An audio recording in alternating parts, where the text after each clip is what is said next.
Les mitzvot et l'antidépresseur.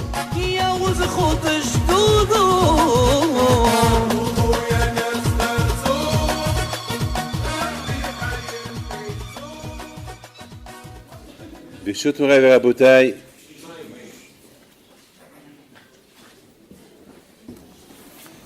nos sages nous racontent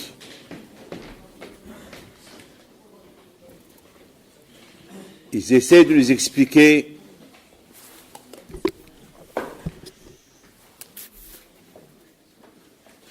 au moment que Yaakov Abinu il est parti pour se marier sur l'ordre de ses parents.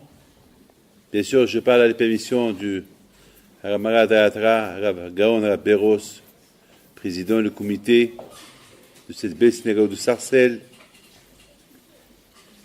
Tout à l'heure, il a posé une question, il a dit quel est le mérite que Rabbi David il vient chez nous ici à la synagogue de Sarcelles. Eh bien, la réponse elle est simple. Personne ne peut refuser à Rav Beros par sa grandeur et sa anava. Vous avez un zéro d'avoir un Rav qui est anav, qui est humble.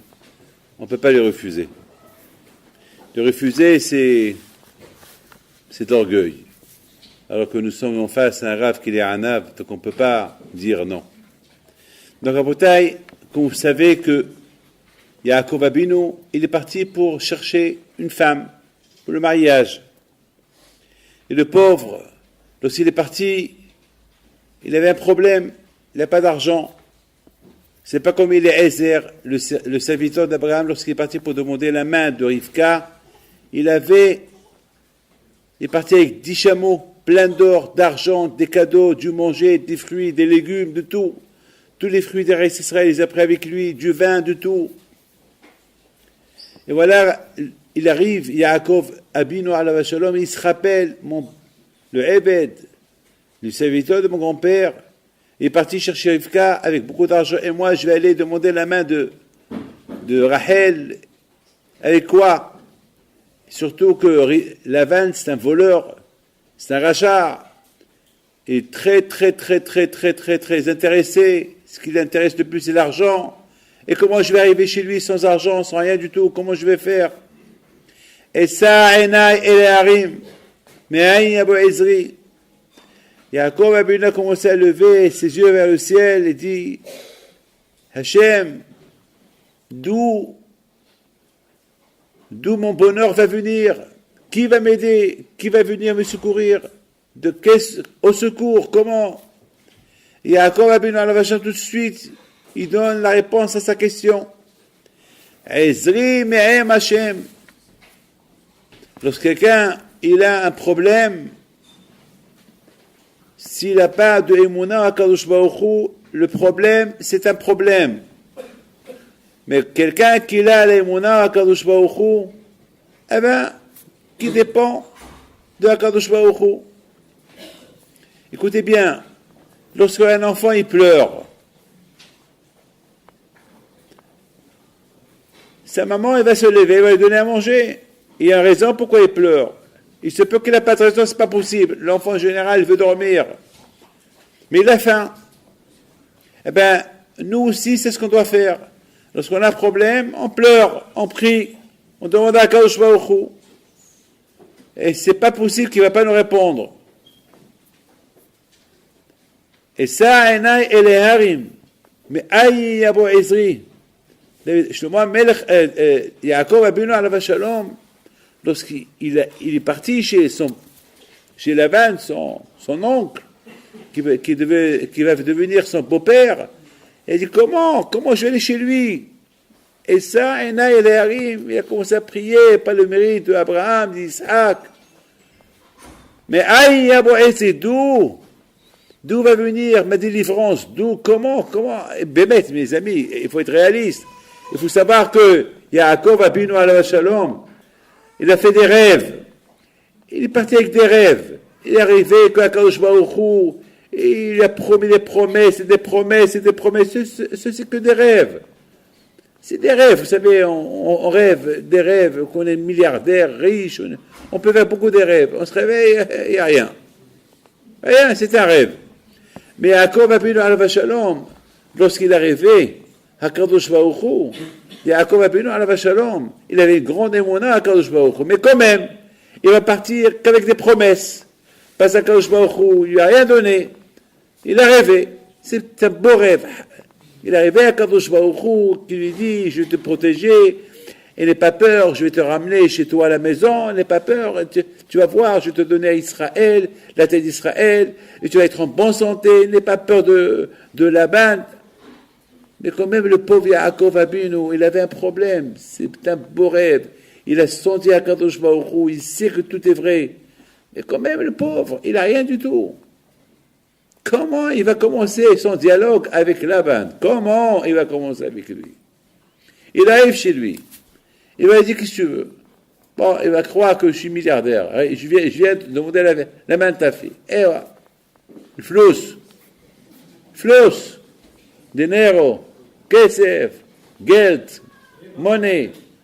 L'argent. Il n'y a pas d'argent. Chez Laban Aramim, ce qui compte chez lui, c'est que l'argent. L'argent.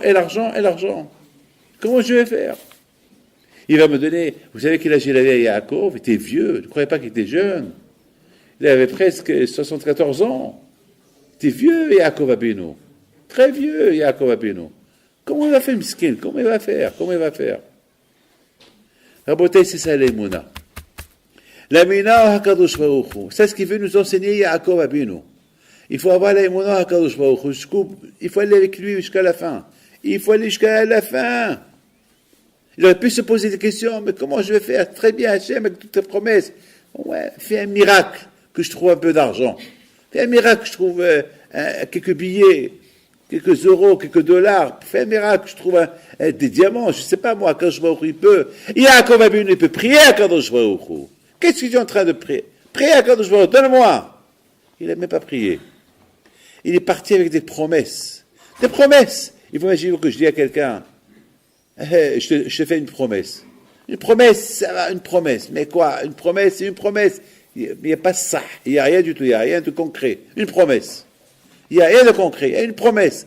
Mais Yaakov Abinu, qui était un homme avec une grande émouna, il avait la émouna dans cette promesse. Si Hachem, il m'a dit qu'il va me protéger, eh bien, je vais sans rien. Ezri me'em Hachem. Ma délivrance viendra de Akadosh Baruch Hu. Comment? Mais je ne sais pas. Ça vient. Beaucoup de fois, ça arrive. Écoutez bien. Beaucoup de fois, ça arrive qu'il y a des gens qui viennent chez moi avec des problèmes énormes. Des problèmes énormes. Et ils me disent, alors quoi faire? Beaucoup de fois, je vois que dans leurs problèmes, il n'y a pas de solution. Pour moi, il n'y a pas de solution. Et je ne peux pas leur dire, il n'y a pas de solution, là, je ne peux pas leur dire, c'est fini pour vous. Vous allez crever. Je ne peux pas. Je n'ai pas le droit. Ils ne sont pas venus, je ne sais pas pour le dire, vous allez crever. Non. Sinon, ils seraient restés chez eux. Et surtout, si je leur dis ça, c'est... Mais beaucoup de fois, je dis, si Dieu veut, ça va y aller. Ils me regardent, ils me disent, mais comment ça va y aller? Je dis, je ne sais pas. Alors, je ne savais pas comment je vais savoir. Ils me disent, comment je vais savoir? Je leur dis, il faut avoir les mouna. Mais comment? Dites-moi. Je dis, je ne peux pas vous dire comment, mais il faut avoir les mouna. C'est ce qu'on vient de dire. Et ça, enai el harim. Mais d'où elle va venir? D'où le secours va venir? D'où? C'est impossible. Beaucoup de fois, on voit c'est impossible. Mais à la bataille, il faut savoir une chose. Ezri me'em Hashem. De Akadosh Baruch Hu, il peut venir une délivrance. Comment? On ne sait pas. Akadosh Baruch Hu seul. Moi, David Pinto, je ne peux pas trouver une solution. Mais Akadosh Baruch Hu qui est le Baal Habayit, Akadosh Baruch Hu qui est le propriétaire, Akadosh Baruch Hu qui est le maître du monde, lui seul, lui qui t'a créé ce problème, lui, je ne sais pas qui, lui, il voit mieux ton problème que moi. Lui, il peut t'apporter ta délivrance. Tu ne sais pas? On ne sait pas. Mes amis, vous imaginez quelqu'un qui voit que c'est la fin pour lui, et lui continuer à croire, sans se poser des questions. Eh bien, un homme comme ça, Akadosh Baruch Hu, il va faire une chose pour lui. Il va faire quelque chose pour lui. Je ne sais pas comment. Vous savez, je voudrais vous raconter une histoire que j'ai écoutée cette semaine en Israël, du Rosh Yeshiva Rav Bibo. Il a raconté une super histoire. Il a raconté qu'une fois, il y avait une maman qui était gravement malade, très, très, très malade. Et son fils était à la yeshiva. Et un jour, le père, il dit à son fils, mon fils, il faut que tu viennes, parce que les médecins n'ont pas donné grand-chose à ta mère. Ta mère, elle a peut-être 1 mois, 2 mois à vivre. Il faut que tu viennes la voir. Lui, il appelle sa mère. Maman, qu'est-ce que tu penses? Est-ce que tu veux que je vienne te voir? Elle lui dit, mon fils, non, tu restes à la yeshiva. Tu viens pas. Moi, on s'arrange. Si Dieu veut pas, si tu viens là, tu vas faire quoi? Qu'est-ce que tu peux faire? Tu restes à côté de moi. Alors, moi, je suis au lit. Toi, tu es assis. Tu vas pas étudier la Torah. Ça m'intéresse pas. Je préfère, mon fils. De toi, ça va sortir. Tu vas être un grand tzaddik un jour. Je sais que tu vas être un gadol un jour. Alors, je veux, mon fils, que tu viennes pas. Bon. Quelque temps plus tard, le médecin, toujours, il vient. Et le médecin, il dit au père, vous savez, monsieur, votre femme, il lui reste 1 jour ou 2 jours. Voilà, ça passe trop, la maladie, elle est partout maintenant, on ne peut rien faire. Maintenant, ce qui reste maintenant, c'est que la morphine pour alléger un peu ses souffrances. Alors, le père, il dit à sa femme, alors, j'appelle notre fils, on appelle Yaakov qui vient. Non, c'est pas la peine de l'appeler. Alors, il appelle son fils. Mon fils Yaakov, il faut que tu viennes. Ta mère, peut-être, il lui reste 1 jour ou 2 jours. Et finalement, Rabotaï, lui qui s'y fait le fils, il appelle sa mère. Et sa mère, elle répond difficilement. Yaakov, ne viens pas. Altavo, ne viens pas. Je préfère que tu restes à l'Yeshiva. Tu étudies à la Torah à l'Yeshiva, ne viens pas. Ne viens pas. Maman, mais il m'a dit, papa, que la situation elle est grave. C'est pas vrai, c'est pas grave, mon fils. Reste. Et voilà, Rabotaï, il avait tellement mal que le médecin vient encore. Ils ont appelé encore le médecin il dit, bon, c'est une question de quelques heures. Alors tout de suite, il appelle son fils, tu viens, c'est une question de quelques heures. Lui qui s'y fait, il appelle sa mère, mais sa mère déjà, elle ne répond pas. C'est son père qui répond au téléphone. Je veux parler avec maman. Maman, elle ne peut pas te répondre. Il faut que tu rentres tout de suite à Yeshiva. Tu es à 2 heures. Tu es à 2 heures de la Yeshiva, tu prends le bus, tu viens. Non, il faut que je parle avec maman. Alors, je mets le téléphone à côté de... Et il entend sa mère qui lui dit, Lo, altavo, ne, difficilement.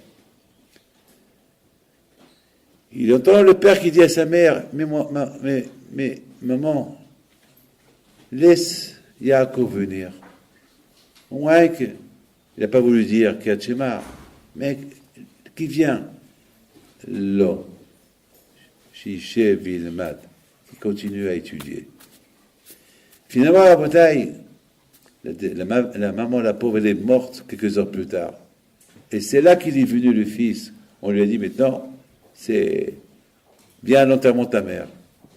Il arrive. Vous savez, Rabotai, lorsque les Rabbanim, ils ont écouté cette histoire. Ben, les Rabbanim, ils ont dit, lorsqu'ils ont parlé sur cette femme-là, ils ont dit, cette femme-là, combien elle aime la Torah, combien sa conviction était pour la Torah. Elle veut que son fils il soit un gadol. Il veut que son fils il soit un grand homme de la Torah. Elle était prête à sacrifier sa vie. Elle était prête à sacrifier. Vous vous rendez compte, en général, les mamans, les papas, la famille, ils veulent voir leur enfant autour d'eux à la dernière minute. Et celle-là, elle ne veut pas. Celle-là, elle veut que son fils, ça veut dire qu'elle avait une conviction. Alors, à Rabotai, il faut savoir une chose. Dans la vie, il faut avoir l'aïmouna avec conviction. Et c'est ça, peut-être qu'on apprend d'Abraham, Yitzhak, Yaakov. Une émouna de quoi? Vous imaginez, Yaakov, il va sans argent chez un rachat, chez un Lavan, un qui aime l'argent, un qui adore l'argent, un qui croit que la famille d'Abraham, un qui n'a pas donné ses filles à personne. Je pense que Rachel et Léa, ils étaient des vieilles filles. Ils n'étaient pas jeunes. Pourquoi il n'a pas voulu donner à personne? Parce qu'il voulait les faire marier avec des gens riches. La famille d'Abraham, qui était milliardaire, qui était très très riche. Yitzhak, il a hérité toute la richesse de son père. Yitzhak lui-même était riche. Donc là-bas, il voulait de l'argent. Il voulait marier ses enfants avec ceux qui ont de l'argent. Et à Haran, il n'y avait pas un qui pouvait faire une compétition à la famille d'Abraham, Yitzhak. Donc, il attend le jour que Esav va venir. On lui donne Léa. Il attend le jour que Yaakov va venir. On lui donne Rachel. Et voilà, Yaakov, il arrive sans un sou. Ouello, 0 franc, rien du tout. Il était déçu, Yaakov. et Lavan. Et justement, la Bretagne, Yaakov, il avait beaucoup peur de ça. Mais Yaakov, il a dit non. Étant donné que j'ai la bracha de mon père, j'ai la promesse de la Kadosh Baruch Hu, je vais avec une promesse. Écoutez bien ce que je vais vous dire. Nous, beaucoup de fois, on n'a rien du tout. Mais on a une promesse de la Kadosh Baruch Hu. Que la Torah nous donne une promesse. Que si on respecte Shabbat, il ne nous manque rien du tout. On fait ceci, il nous manque rien. Mais c'est que des promesses. Eh ben ouais, oui. Avec ces promesses-là, la Torah, elle ne ment pas. Akadosh Baruch Hu, il ne ment pas. Si Akadosh Baruch Hu promet, ces promesses, ils ont de la valeur. Si Akadosh Baruch Hu, il a promis à Yaakov Abinu, je vais te protéger, et tu n'aie pas peur, tu vas retourner marié avec des femmes, avec des enfants, et je vais te donner cette terre, même qu'il n'a rien du tout, il a la Emouna, une conviction de Emouna. Vous savez, à Bouteille, souvent, je raconte une belle histoire. Vous imaginez la Bretagne. Moi, j'ai toujours imaginé les choses. Moi, j'imagine. Yaakov Abinu alav shalom, il se réveille. Avec un rêve, il se réveille. Il n'a pas dormi plusieurs années. Il a étudié la Torah.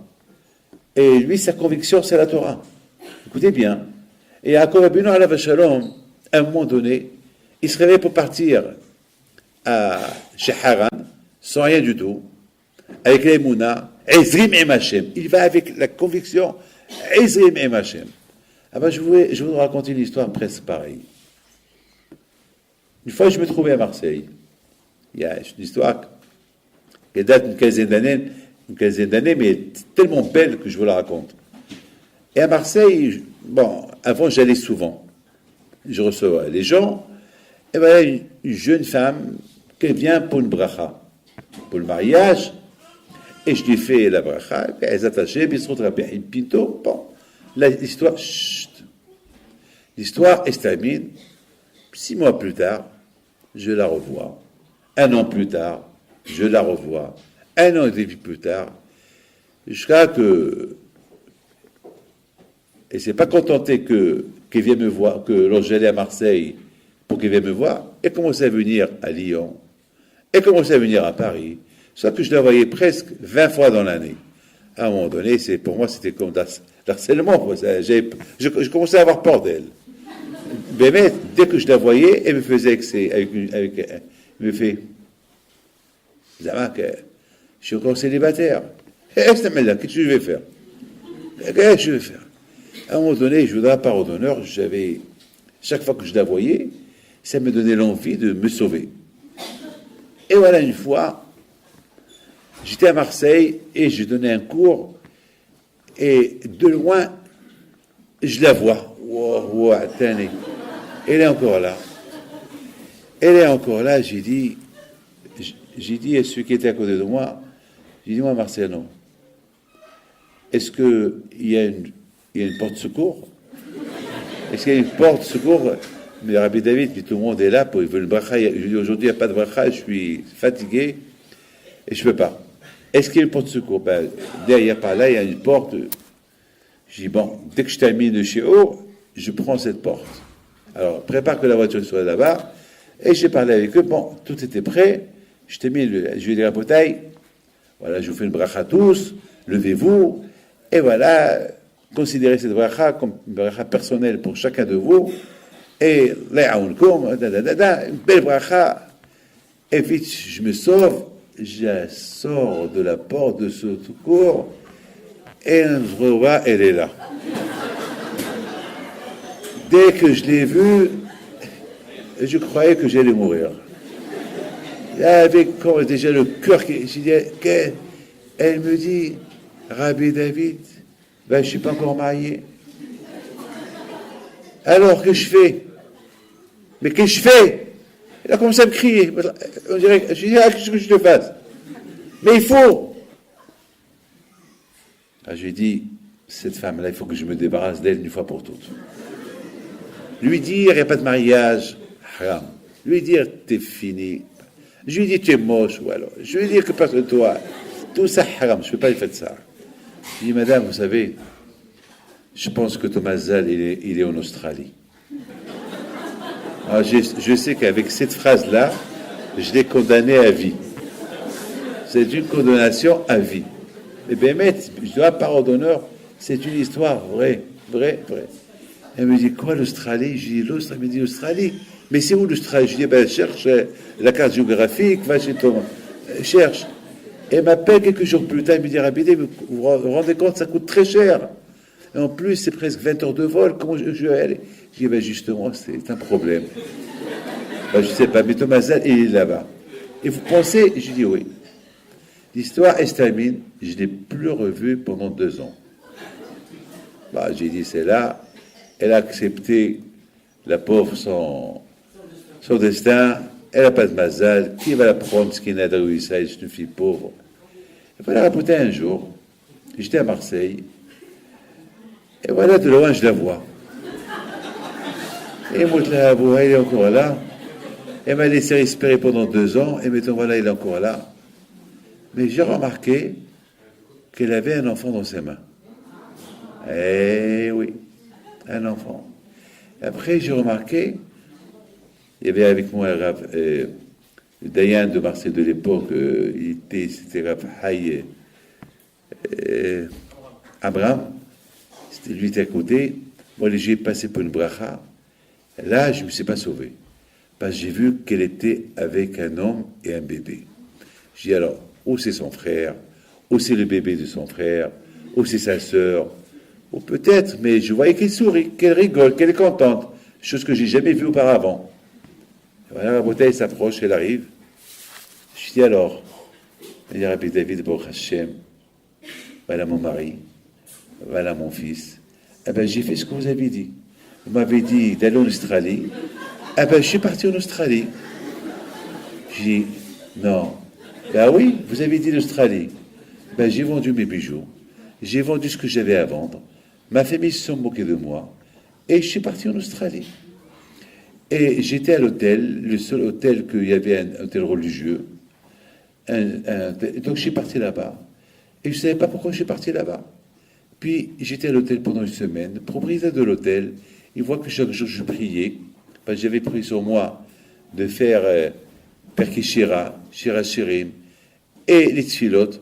Je ne connais rien du tout, je ne connais même pas la langue, je ne connais rien du tout. Je suis resté à l'hôtel. Et voilà, une fois, le père, le propriétaire de l'hôtel, il me demande, qui êtes-vous? Et je lui dis, et qu'est-ce que vous faites là? Et je lui dis la vérité. Que Rabbi David Pinto, il m'a dit, pam, mais là, je suis venu. Et alors, vous n'êtes pas marié. Et comme ça, vous venez. Comme ça, vous venez. Oui, j'ai les Mouna, je crois. Et il dit, tu sais, madame, j'ai mon fils, qui a votre âge, il n'est pas marié. Il ne veut pas se marier. Peut-être je vous fais moi le shidduch avec lui. D'après votre histoire, je vois que vous êtes une tzadékette. Vous priez, et vous êtes venu parce qu'on vous a dit que votre mazal est là. Peut-être c'est lui. Il a fait le shidduch le soir, et ils ont accepté. Maintenant, elle est retournée en France, et lui, après, il est venu la demander au mariage. Ils sont mariés. En ce moment que je vous parle, elle a 4 ou 5 enfants. Elle habite à Melbourne. Elle habite en Australie. Et la bouteille, c'est l'Emouna. Elle a fait exactement ce que Yaakov Abinu il a fait. Yaakov Abinu est parti sans rien. Il est parti avec une promesse. Cette fille, la bouteille, est partie Bémet avec rien du tout. Elle a vendu ses bijoux uniquement. Pas la Emouna, c'est tout. Et Akadosh Baruch Hu, il a donné son mazal là-bas. C'est tout, la Emouna, une conviction. C'est ça, Amisraël, et Tzadik, Be'emonato, il vient Habakok, un avis. Il dit, c'est quoi la mitzvah que chaque juif, il va acquérir pour lui? Quelle mitzvah? Quoi? Quelle est la mitzvah que dans cette mitzvah-là, on englobe tout le judaïsme? Il vient Habakok, et il dit, Tzadik, Be'emonato, le Tzadik, il vit par sa Emouna. Le vrai tzaddik, c'est pas quelqu'un qui étudie la Torah du matin, c'est entre autres, mais l'Emouna, parce que quelqu'un qui a l'Emouna, c'est quelqu'un qui a la foi en Kadosh Baruch Hu, Hashler Yaefra al Hashem Elokecha. J'ai des problèmes sur Kadosh Baruch Hu. Vous savez, moi, j'ai beaucoup de yeshivot, j'ai besoin de beaucoup d'argent, et j'ai besoin d'argent. Et beaucoup des fois, j'ai des problèmes. J'ai des problèmes, je ne vais même pas vous dire combien j'ai besoin. Imaginez-vous, j'ai 15 yeshivot, 15. Et j'ai pas de business. Vous savez, j'ai presque 300 familles sur mon dos, que chaque mois, ils ont un salaire. J'ai pas... Eux, qu'est-ce qu'ils me donnent? C'est ce qu'ils sont en train d'étudier. D'où je vais leur donner l'argent?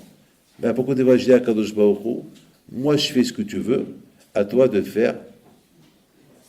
À toi de... Moi, j'ai pas d'argent, c'est toi. Tu veux qu'eux ils étudient la Torah? Alors, voilà, je les réunis. Voilà, j'ai construit une yeshiva. Voilà, tous les éléments, ils sont là. Mais l'argent, c'est à toi. D'où tu veux que je t'apporte l'argent? D'où? Et c'est comme ça, Rabotai. Il faut avoir l'aïmouna à Kadosh Baruch Hu. C'est l'aïmouna, mes amis.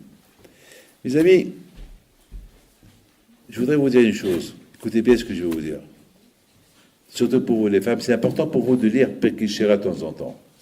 Que vous êtes mariés ou pas mariés, Pirkei Shira, c'est très important. Et je me suis posé une question.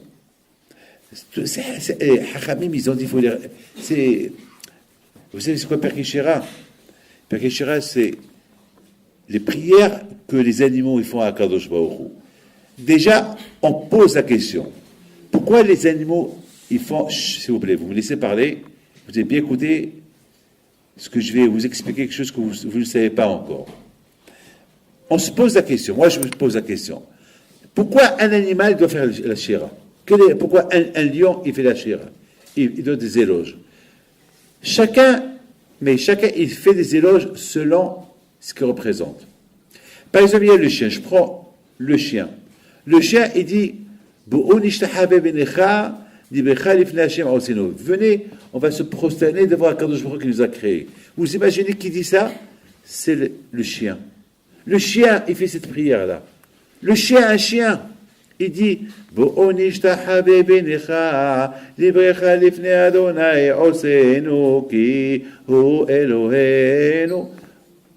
la folie, c'est un chien qui va venir et prier à Akadosh Baruch Hu. Il va inviter tout le monde, venez tous, venez prier à Hachem. Venez, on va tous s'agenouiller devant Akadosh Baruch Hu, celui qui nous a créés. Vous savez, Rabotai, le chien, il est très reconnaissant, le chien.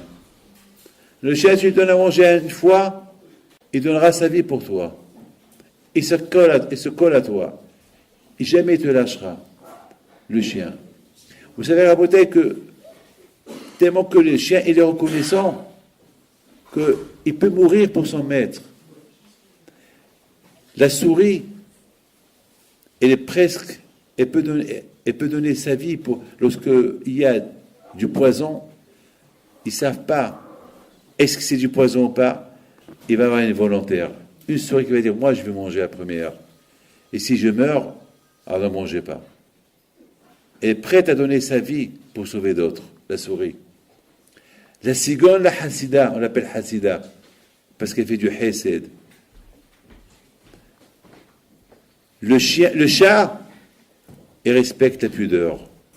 Le chat, il fait de la tsniout, il respecte la pudeur. Lorsqu'il fait ses besoins, tout de suite, il cache ses besoins. Il veut pas, et jamais il fera ses besoins devant les gens. Il a honte.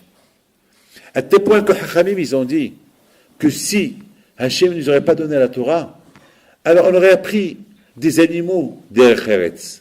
Parce que chaque animal que Hachem il a créé, chaque animal, il a une qualité que Hachem il lui a donnée. Alors si on réunit tous les animaux du monde, chaque animal il a une qualité. Donc il y a des, comme on dit la prière, Eve'az kanamer, Ve'kal kaneshe, Ve'raz, non, Eve'az kanamer, Ve'raz katsivi, Ve'gibor ka'ari, La'asot retzon avicha shebashamayim. Hey, tu veux être un homme fort, alors sois comme un lion. Mais utilise ta force pour servir à Akadosh Baruch Hu. Tu veux être léger, sois comme le cerf. Être léger pour aller servir à Akadosh Baruch Hu. Tu veux être aspani, tu ne veux pas avoir honte de ta religion, alors sois comme le tigre, qui n'a pas honte, qui n'a la chutzpah. Ça veut dire que si on prend chaque animal et animal, et chaque animal, Akadosh Baruch Hu il lui a donné une mida, une qualité. Il y a ceux qui ont des mauvaises qualités, il y a ceux qui ont des bonnes qualités. Alors, si on réunit toutes ces qualités, ce qui n'est pas bon, ne le fais pas. Ce qui est bon, fais-le. Mais Akadosh Baruch Hu, il a préféré qu'il nous donne la Torah pour ne pas qu'on apprenne des animaux. C'est pour ça qu'on fait Pirkei Shira. lorsqu'on a lorsqu'on a un problème, on lit un peu qu'est-ce que les animaux ils représentent. Et peut-être, j'ai une qualité en moi qui n'est pas bonne. Alors peut-être il faut que je l'arrange. Et je la prends du chien, ou je vais la prendre du chat, ou je vais la prendre du zvouv, d'une mouche, ou du moustique. Et peut-être c'est cette qualité que j'ai en moi qui empêche que j'ai pas ce que je veux. Alors, en lisant un peu Pekishira, et je réfléchis, je pense à chaque animal ce qu'il représente, et je lis son pasouk. Je lui dis, regarde, tu te rends compte, David, les animaux, ils font des éloges à Hachem, et toi, tu as ce problème, c'est que peut-être il y a quelque chose qui est en manque en toi. Répare-la. Répare-la. Si la Torah t'a pas aidé pour réparer ce que tu as en toi, alors ouais, apprends des animaux. C'est pour ça que les pekishera des animaux sont tellement importantes, très importantes, qu'ils peuvent, par le zéro de ces pekishera, on s'annule, et lorsqu'on s'annule, peut-être qu'Akadosh Baruch Hu peut nous aider. Je voudrais raconter une petite histoire, elle est super. Parce qu'il faut savoir à Bretagne que nous, Akadosh Baruch Hu nous a donné la Torah. Vous avez compris? Les animaux, Akadosh Baruch Hu leur a donné une qualité. Une qualité, c'est tout. Maintenant, la qualité qu'il a le chien, il n'a pas le chat. Ce qu'il a le chat, il n'a pas la souris. Et chacun a sa qualité. Alors, à toi de prendre la qualité de chacun. Ce qui est bon, tu le fais. Ce qui n'est pas bon, tu ne le fais pas. Et tu apprends d'eux. Mais il faut savoir une chose, que toi, l'homme, Hakadosh Baruch Hu, il t'a donné des qualités extraordinaires. La Torah Kidusha. Tu apprends d'Abraham, tu apprends d'Yitzhak, tu apprends de Yaakov. Qu'est-ce que tu apprends du chien? C'est vrai, le chien, il a une bonne qualité, mais il a une seule. Tu vas apprendre de tous les animaux. Mais c'est dommage, quoi, tu vas prendre des animaux, prends la Torah. Prends Maran Rav Shach Alav Shalom, il a dit que le plus grand livre du Moussar, c'est la Torah. C'est des histoires d'Abraham, Yitzhak, Yaakov. Qu'est-ce qu'on apprend d'eux? Aïe, aïe, aïe. Je voudrais raconter une belle histoire qui va vous faire un peu rigoler. Une fois, il y avait le Rambam. Écoutez bien ça. Le Rambam, une fois, était le professeur, était le médecin du roi d'Égypte. Et un jour, le Rambam, il avait un ennemi.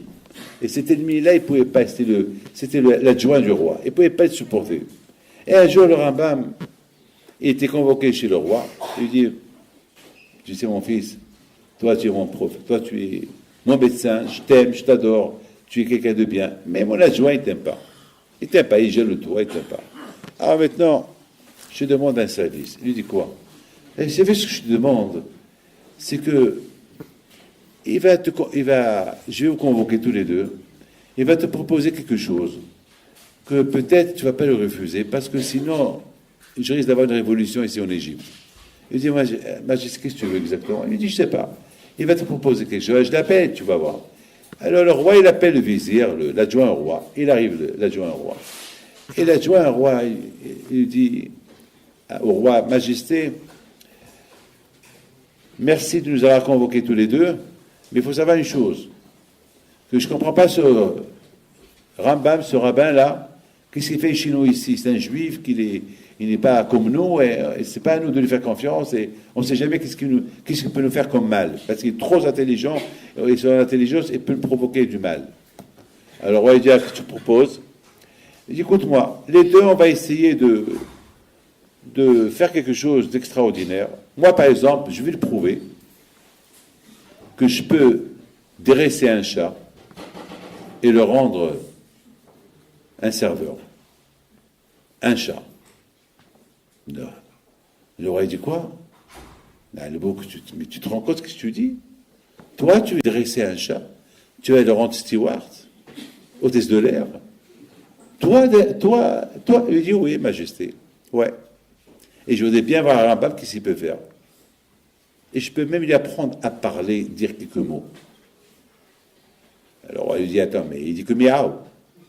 Le chat, il dit que miaou. Il dit, Majesté, tu vas voir.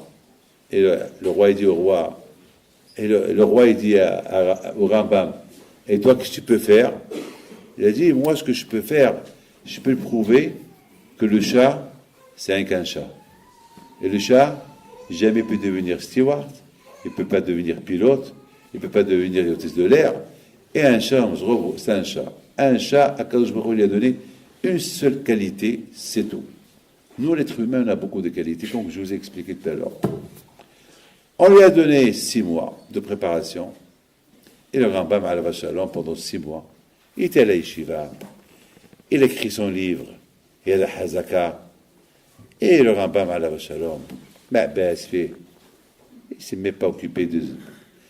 Et les jours et les mois, ils passent. Et voilà, le jour, il arrive. C'était vraiment... Tout le monde est convaincu au palais royal. Et voilà, il devait avoir quelque chose de spectaculaire, un spectacle. Le spectacle spectaculaire que tout le monde va voir, un chat pussycat qu'il devient un serveur, une hôtesse, ce que vous voulez, qui va servir le roi. Personne ne pouvait imaginer une chose pareille. Et tout le monde est venu, il y avait un monde fou. Et le Rabbam alav shalom en train d'étudier la Torah. On vient chez lui, Rabbi, dans 2 heures, t'as rendez-vous au palais. Ah oui, c'est vrai. Bon, d'accord. Mais tu sais ce qui va t'arriver aujourd'hui? Qu'est-ce qui va arriver? Eh ben, tu sais que aujourd'hui, tu risques ta peau. Ou ce adjoint, il va te dégrader, je sais pas, il peut même te tuer. Tu vas plus être sous la protection du roi, c'est fini pour toi. Il dit, moi, mon protecteur, c'est Akadosh Baruch Hu. Et j'ai peur de personne. Alors, qu'est-ce qu'il fait? Alors, Rambam, il a pris une petite boîte qu'il a préparée de côté. Il va, il met la boîte, il arrive au palais, il rentre au salon, et tout le monde qui se lève devant lui. Il voit le Rambam rentrer avec un sourire décontracté, sans peur, sans crainte, sans rien du tout. Du coup, qui a commencé à avoir peur, c'est l'adjoint au roi. Il a dit, celui-là, il me prépare un coup. Et Rambam, il salue tout le monde. Salam alaikum, alaikum salam. Et voilà, il rentre, il s'assoit à côté du roi. Et le roi lui dit, ça va, Rabbi? Alhamdoulilah, ça va très bien. Ah bon, et je serai toujours à tes services, je serai toujours ton médecin, n'aie pas peur. Mais attends, vous savez, et tout de suite, Rabotai, le roi, allez, il claque ses doigts, et vite, il donne un ordre au vizir, il appelle le chat, je sais pas, on va inventer un Awali, yallah. Awali! Et voilà, Awali, il arrive. Et voilà, le chat, il arrive, habillé comme steward, avec le tablier. Et elle avait comment ça s'appelle, elle avait une serviette sur ses mains, et un plateau. Elle rentre, elle vient devant le vizir, elle va se prosterner, s'agenouiller devant lui, il lui dit, il a commencé à lui inventer que mot, miaou, miaou, et il répond avec un petit miaou, mais, voilà, elle apporte, et le roi lui dit, qu'est-ce que tu as dit? Il dit, je lui dis qu'elle vous apporte un verre de thé. Ah bon? Tu comprends sa langue? Oh oui, je comprends ça, elle comprend la mienne aussi. Et voilà, Pussycat, elle arrive, Awali, mademoiselle Awali, elle arrive avec un verre de thé, avec un plateau, une serviette, elle vient devant le roi, elle va se prosterner devant lui. Alors, maintenant, le vizir, il se lève, Majesté, vous avez vu que j'ai changé la nature du chat, je l'ai rendu un serveur. Et comprend mon langage, je comprends son langage. Alors un babé lui dit, mettons-moi, je veux qu'elle m'apporte 6 verres de thé chaud. Il n'y a pas de problème. Avec la théière ou sans théière? Avec la théière. Très bien. Et voilà, il dit, il a parlé chinois, comment il a parlé, et elle est partie. Et elle va, et la façon comme elle marche, avec des gestes. Imaginez-vous un chat comme il marche, ça va faire debout. Imaginez-vous. Ça vous fait un peu rire. Imaginez-vous. Ici, c'est pas... Imaginez-vous. Et voilà. Elle arrive avec bien, elle a changé ses vêtements, avec un pantalon, elle était bien habillée, et voilà, elle arrive avec un petit sourire à tout le monde, elle arrive avec la théière, et le Rambam à la vache de loin, il prend sa petite boîte, et il l'ouvre, et il y avait là-bas une souris. La souris était déjà mskina, enfermée dans cette boîte pendant 24 heures. Elle avait hâte de se sauver, de partir. Elle arrive, le chat, avec son plateau. Le Rambam, il ouvre la boîte. La souris, elle saute. Le chat, il voit la souris. Il prend la théière, il jette tout. Il court derrière la souris. Et le Rambam, il dit au roi, t'as vu, Sa Majesté? Le chat, il est resté le chat. Avec tout le dressage, il reste le chat. Kashbaruch, il a ancré dans le chat il a une seule qualité, la tzniut. C'est tout. Quant à l'homme, Hakadosh Baruch Hu lui a donné la Torah pour acquérir toutes les bonnes qualités et s'éloigner de toutes les mauvaises qualités. Ça, on peut les apprendre des animaux, en réunissant tout, comme je vous ai expliqué tout à l'heure. Rabotai, vous voyez, Rabotai, une chose que je vais vous dire, et chacun de vous doit savoir où je vais en arriver. Mais toi, je vous en prie, vous allez tous, pendant quelques minutes, moi j'aime imaginer. Je suis quelqu'un qui imagine. Je vous donne parole d'honneur. J'imagine la vie, j'imagine la mort, j'imagine la richesse, j'imagine tout. Je veux goûter de tout. Et ça va. Et ça, je l'ai appris de Hafetz Haïm alayhi shalom. Hafetz Haïm, dans son livre, il a dit, si un homme, il imagine les bonnes choses qu'Hachim a fait avec Am Israël, il ne peut pas être de côté. Bémet, beaucoup de fois, j'imagine mon grand-père Abihim Pinto, les bonnes choses qu'il a fait. J'imagine sa grandeur. J'imagine mon père, 40 ans, qui n'est pas sorti de la maison. J'imagine les gens qui font du hessé, de la tzedaka, zikor rabim, pour être un peu comme eux. J'imagine ce fameux soir que Yaakov Abinu est parti dormir. Écoutez bien ça. Je vous en prie, vous allez écouter ça. Yaakov Abinu, le pauvre, après 14 ans qu'il a étudié la Torah, dans les yeshivas de Shem Ve'ever, maintenant, ça y est. Maintenant, il va pour chercher une femme. Mais le pauvre, il n'a pas d'argent. Il n'a pas d'argent. Il n'a rien du tout. Le pauvre, il n'a rien du tout. Et puis, à un moment donné, il s'est dit, aïe, aïe, aïe, mais aïe, Abou Ezri. Bon, allez, allez, même Hachem. Ce soir là-bas, qui s'est fait? Il dort. Parce qu'on l'a obligé de dormir. Il dort. Et voilà la nuit. Écoutez bien. Lorsque quelqu'un a un problème, il rêve le soir avec son problème. Ou pas. Quelqu'un qui pense toujours à un problème, la nuit, il rêve avec le problème. Donc maintenant, a priori, maintenant, Yaakov Abinu, il devait rêver avec son problème, ou pas. Il devait rêver, oh là là, je vais partir chez Laban. Il aurait dû faire un cauchemar. Un cauchemar. Et quel cauchemar? Qu'il arrive chez Laban, et Laban, il lui coupe la tête. Ou il arrive chez Laban, et il dit, voilà, je suis venu pour te proposer là-bas ta fille, et toi, ma fille, c'est Allah. Il va courir derrière lui avec un bâton. C'est un cauchemar. Il devait rêver un cauchemar. Mais qu'est-ce qu'il rêve? Vous savez qu'est-ce qu'il rêve? Il rêve sous l'âme. Écoutez bien, je vous en prie, écoutez ça. Il rêve une échelle. J'ai vu dans un livre qui dit, écoutez, sous l'âme, échelle, c'est Gemataria Mammon. Échelle, c'est la Gemataria de Mammon. Argent.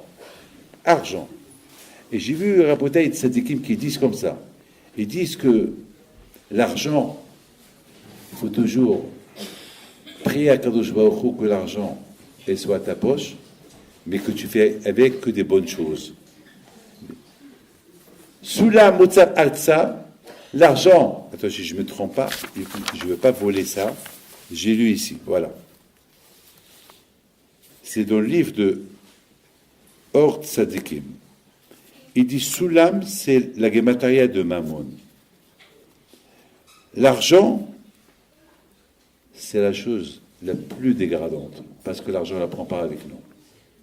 L'argent, tu peux être Rothschild, tu peux être un roi, l'argent reste là.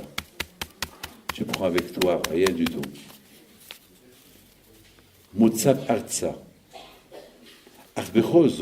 Malgré tout, וראשו מגיע השמיימה, אפשר לפעול בעזרת הממון גדולות ונצורות אשר יגיעו עד השמיים, כמו גמילות חסדים, חסד, צדקה.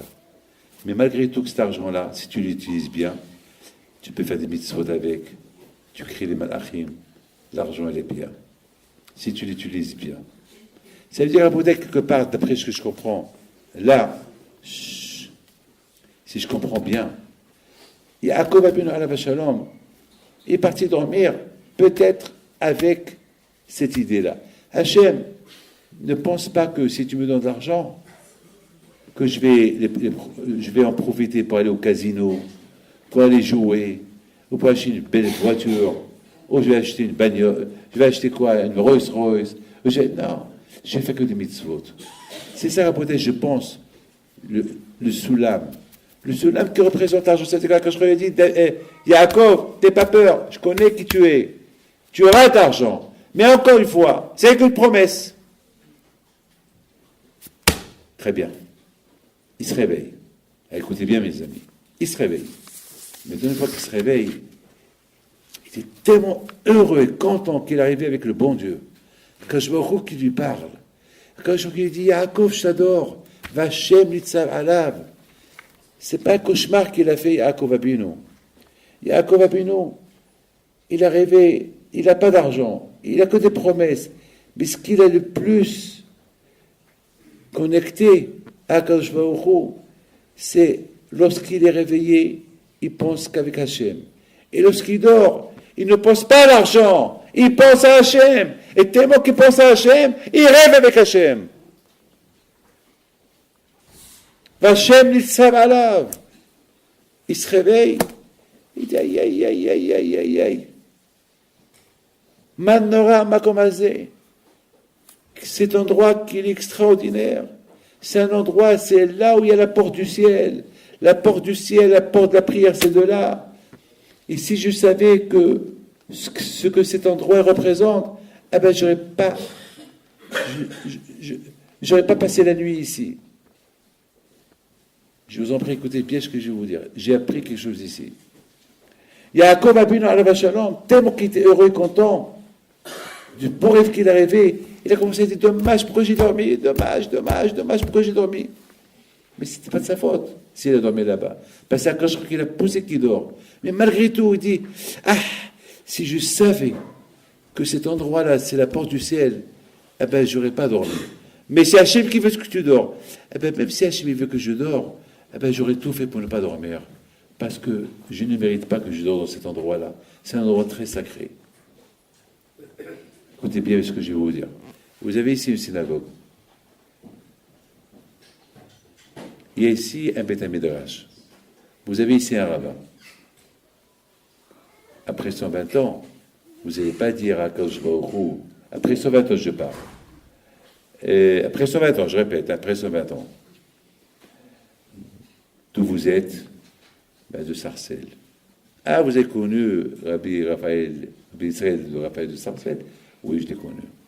Tu as été écouter ses cours? Non. Il y a des synagogues à Sarcelles. Oui, il y a des synagogues. Tu les as visitées? Non. Mais tu sais qu'ils sont là? Oui. Tu as vu les rabbins qui sont là-bas? Oui. Tu les connais? Oui. Tu connais leur nom? Oui. Est-ce que tu rentrais étudier chez eux? Non. Mais tu savais qu'ils existent? Oui. Il y a des écoles à Sarcelles. Tu as envoyé tes écoles à ces écoles juives? Non. Mais tu sais qu'il y a? Je sais. Alors pourquoi tu n'as pas fait? Il n'y a pas de réponse. On ne peut pas dire à Akadosh Baruch Hu, je ne savais pas, parce qu'on sait. Si je ne sais pas, je ne sais pas. Mais si je sais et je fais pas, c'est grave. Lorsque Yaakov Avinu alav shalom, il a découvert que cet endroit-là, c'est l'endroit le plus sacré qui peut exister. Aïe, aïe, aïe, j'aurais pas dû dormir ici. Et si je savais, je ne serais pas... C'est-à-dire que si je savais, j'aurais pas osé dormir là. Mais pas je ne savais pas, alors j'ai dormi. Ça veut dire, à Botaï, lorsqu'on sait que ça c'est péché de le faire, et on le fait, on peut lui dire, mais tu savais que c'est péché. Pourquoi tu l'as fait? Qu'est-ce qu'on va répondre? À Botaï, c'est des choses qu'on apprend des Abota Kedoshim. Je voudrais, mes amis, vous raconter quelque chose. Écoutez bien ce que je vais vous dire. Aujourd'hui, à Botaï, on le sait. Plus ou moins, grâce à Dieu, aujourd'hui, il y a de tout. Il y a beaucoup de livres, il y a la halachot, il y a des rabbins. Aujourd'hui, grâce à Dieu, il y a tout en shefa. Il y a plein d'écoles. Aujourd'hui, Bémet, jamais du judaïsme était gâté comme notre époque. On est gâté, on a tout. On a Baruch Hashem, on a des mikvaot de partout. Il faut chercher le bête.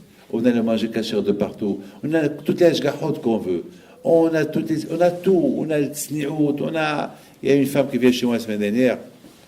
Je dis, madame, ça suffit. Ça y est, sois exemplaire pour ta famille. Habille-toi de tsniout. Il me dit, mais je suis grosse. Comme ça, il me répond. Je dis, madame, même pour les grosses, il y a des vêtements de tsniout. Et je lui donne une adresse. Parce que moi, je suis équipé, j'ai les adresses. Voilà, là, il me dit, mais je suis un peu moderne. Elle te fait à la mode. Mais c'est tsniout. Aujourd'hui, il y a de tout. Il y a de tout. Il faut que tu demandes, et il y a. C'est vrai, c'est cher. Bon, pour ça, c'est autre chose. À quoi pas la bouteille, il faut... Vous savez, la bouteille,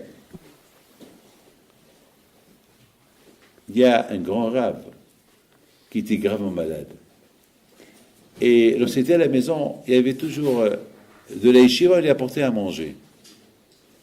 Et une fois le pauvre s'est cassé, il s'est cassé après l'hôpital, et les ambulances sont venus, et le pauvre, il disait aux infirmiers qui sont venus s'occuper de lui, merci de votre gentillesse.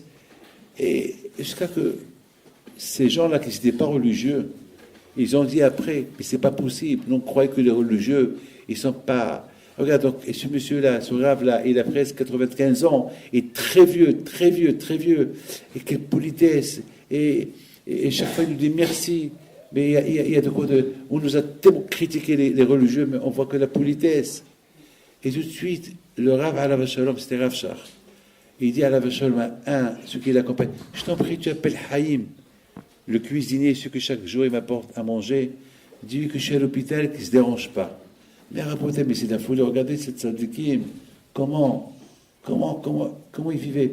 Vous savez qu'on raconte à Avdia Youssef, alav shalom, une histoire extraordinaire.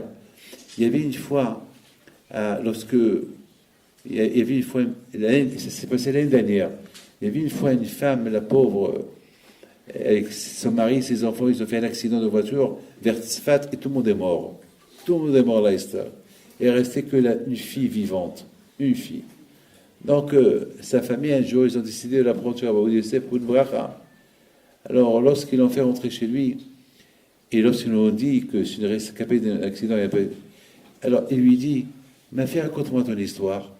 Et quand moi, ça lui a raconté son histoire, je lui ai dit, tu te rappelles de l'accident? Elle raconte. Et on raconte, elle pleurait. Et lui aussi, à la vache, il a commencé à pleurer avec elle. Et les deux, ils pleuraient. C'est ça la grandeur des tzadikim. Pourquoi tu pleures? C'est elle qui a perdu son père, c'est elle qui a perdu sa mère, c'est elle qui a perdu ses frères et sœurs. Toi, pourquoi tu pleures? Ben oui, Bishatef Bitsa'aram, il s'associe au tsa'ar du prochain. C'est ça la beauté de la Torah. La Torah, vous savez, mes amis, dans la paracha d'aujourd'hui, on a vu que Yaakov Avinu a été puni. Il a été puni que sa femme ne soit pas enterrée avec lui. La femme qu'il adore, la femme qu'il aime, qui s'appelle Rachel, cette femme qu'il adore, parce qu'il a demandé une bracha, il a dit, une bracha, pourquoi moi je suis le bon Dieu pour te faire une bracha? La pauvre, elle a de la peine. Sa sœur, elle a des enfants. Tout le monde a des enfants. Elle n'a pas des enfants, elle a de la peine. Fais le bracha. Fais comme ton père. Yitzhak, il a prié pour Rivka, il a eu un enfant. Sois sage avec moi. Comprends-moi. Pourquoi tu es cruel avec moi? Pourquoi tu... Yaakov a peut-être il a pensé que ça ne dépend pas de lui, ça aide de prier à Kadosh Baruch Hu. Mais quand même, il y a une façon comment lui dire, pas de cette façon. Yaakov a Benu qui est un grand sadique. Donc, comment on l'a puni? Eh bien, puisque tu réponds comme ça, elle ne va pas être enterrée avec toi. Et ça sera sa sœur, Léa, qui va être enterrée avec toi. Mes amis Raboutaï, avec les deux à Kadosh Baruch Hu, Be'ezat Hashem, que chacun de vous, il prend sur lui. Aujourd'hui, mes amis, il faut savoir une chose. Je ne sais pas quoi vous dire, mais je dois vous dire une chose. Que chacun de vous, il doit savoir qu'on vit dans un monde, pas un monde comme le monde où on a vécu lorsqu'on était jeune. Moi, je me rappelle d'Issaouira. Lorsque j'étais jeune, j'ai quitté Issaouira à l'âge de 10 ans pour aller à la Yeshiva. Et je me rappelle à mon époque, c'était quoi nos sorties? Nos sorties, c'était marcher au Mélah. On n'avait ni télévision, ni téléphone, ni iPhone, ni iPad, ni Internet. Il n'y avait rien du tout. Je me rappelle à Essaouira, il y avait un juif. On lui donnait quelques sous. Il nous montrait des photos de Casablanca, des villes. Ils disaient qu'on allait voir les photos des villes. Des photos comme ça. Ah, Casablanca. Ah, regarde ces immeubles. Ah, et des rues. Voilà la bataille. On allait au port. On se promenait au port. On allait à la plage. Une plage vide. Il n'y avait rien du tout. Il n'y avait personne qui nageait. Et ceux qui nageaient, pas de femmes, rien du tout. C'est comme ça qu'on a grandi à Essaouira. On a grandi dans la Kedusha. On a grandi dans le Shabbat. On a grandi dans la Emouna. On a grandi qu'on allait au cimetière. Lorsqu'il y avait une Hiloula d'un tzaddik. Tout le monde allait. Je me rappelle à Rabota Essaouira, le 26 Elul, tous les juifs ils vont allumer là-bas. C'était un jour férié à Essaouira, le 26 Elul. Et c'était comme ça, on a vécu comme ça à Rabota. On a vécu dans Imouna, comme ça.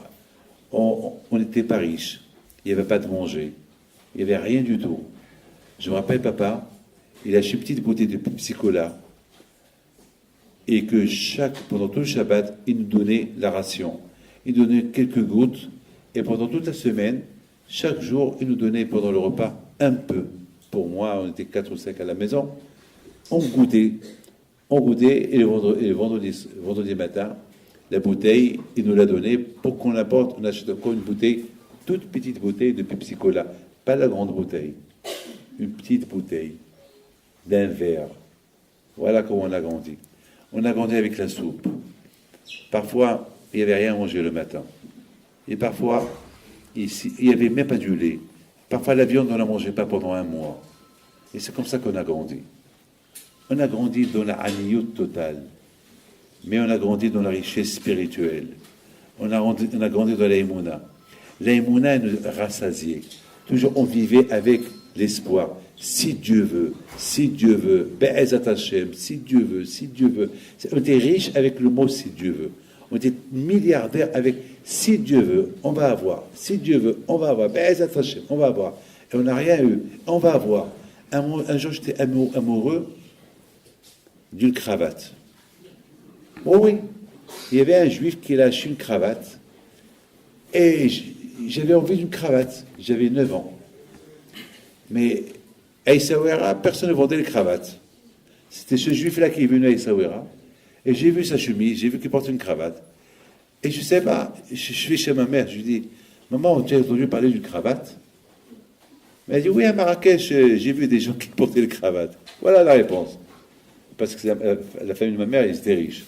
À Marrakech, ah bon? Alors, j'ai dit, maman, tu sais quoi? Je me fais faire une cravate. Mais dis-lui, comment tu vas faire? Mais t'inquiète pas, je suis parti au souk où ils vendent des tissus, et j'ai acheté un morceau de tissu. Et alors j'ai un petit morceau de tissu, Et j'ai fait comme ça, comme une ceinture, un tissu comme ça, en longueur, je l'ai coupé. Et je l'ai mis autour de la chemise. Et j'ai fait un nœud. Et j'ai dit, maman, voilà, j'ai la cravate. Comme ça, j'ai fait une cravate. Les gens, ils rigolaient. Et moi, je rigolais pas, parce que je voulais une cravate. J'ai cru que pour moi, c'était une cravate, c'est une cravate, voilà, c'est une cravate. C'est comme ça qu'on a grandi. On a grandi comme ça. On a grandi, écoutez bien, on a grandi que, à Pessah, Papa Alav Shalom, la façon comment il nous expliquait le miracle de Pessah, comme s'il nous a décrit, comme ça, avec des gestes, avec une façon. On dirait qu'on était en train de lire toute la Torah avec lui. On dirait qu'on était en train de vivre la Géoula, la délivrance. Et lorsqu'il faisait Bibélou Yatsanu Mitzrayim, à tout le monde passer d'une tête à l'autre, la façon comme il la faisait, c'est des mémoires que je ne peux jamais oublier. On dirait que Bibélou Yatsanu, en vitesse, on a quitté l'Égypte. On dirait qu'on sortait de l'Égypte. On dirait qu'on était associés. C'est comme ça qu'on a grandi. On a grandi dans cette émona Rabotai. Voilà comment Rabotai on a grandi lorsqu'on était jeune. Et maintenant, comment on va transmettre ça à nos enfants? Aujourd'hui, on a de tout. Vous savez, à Essaouira, une maison à nous, vous savez qu'est-ce qu'on avait dans la maison? Écoutez bien, on avait 6 lits, une table, 7 chaises et une armoire. C'est tout ce qu'il y avait dans la maison. Ça veut dire qu'il y avait de la place pour courir. On pouvait courir. Aujourd'hui, les gens, ils ont un F2, un F3, ils n'ont pas de place. Pourquoi? Parce qu'il y a le salon, il y a tous les accessoires de la maison, ça prend de la place. Donc, il n'y a pas de place. À Essaouira, en bas, il y avait 1, 2, 3 chambres, et le couloir, il y avait de la place pour courir dans toutes les chambres. Parce qu'il n'y avait que des lits, une table, des chaises, tout ce qu'il y avait. On n'était pas riche dans le matériel, on était riche plutôt dans le spirituel. Et c'est ça le plus important. Lorsqu'on est riche dans le spirituel, on se rassasié de tout. On a tout. Mais lorsqu'on est trop matérialiste, rien nous satisfait et rien nous donne plaisir. On veut toujours mieux, mieux, mieux. C'est pas assez, c'est pas assez, c'est pas assez, c'est pas assez, c'est pas assez, c'est pas assez. Vous avez une femme que chaque jour, elle change, presque pas chaque jour, mais presque chaque 2-3 jours, elle change elle change, elle fait que changer. Son mari lui dit, Sarah, je ne reconnais plus ma maison. Elle lui dit, écoute, il faut que tu me changes les meubles. Voilà. Envie, il change ça, il change ça. La bataille d'Abraham Abino, de Abraham, Yitzhak, Yaakov, on apprend que tout leur temps, toute leur vie, c'était être attaché à Kadosh Baruch Hu. Toute leur vie, c'était quoi? C'était Adonai Ehad, Ushmo Ehad. Voilà la bataille, comment ils ont vécu nos parents. Maintenant, mes amis, je voudrais que vous tous, vous allez vous lever.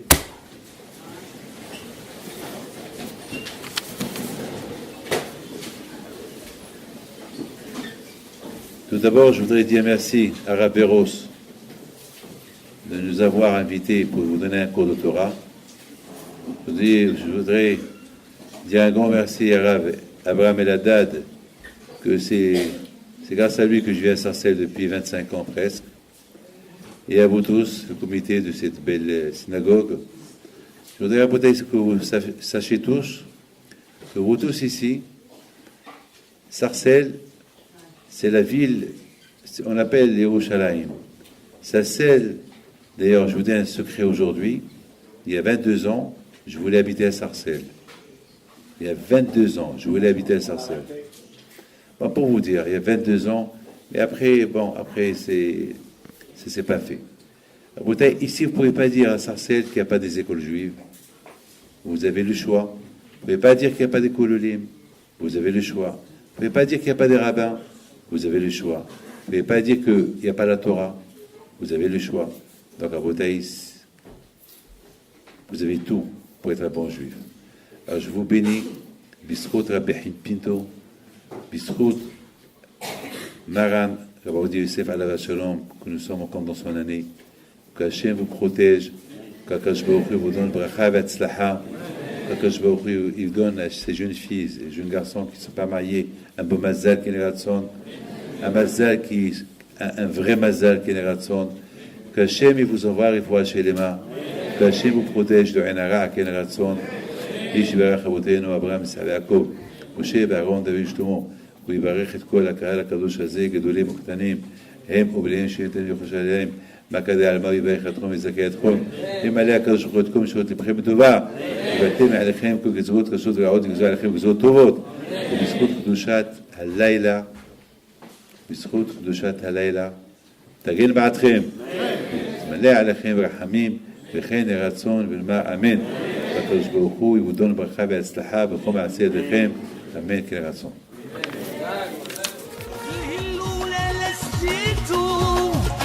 الهرب دافيد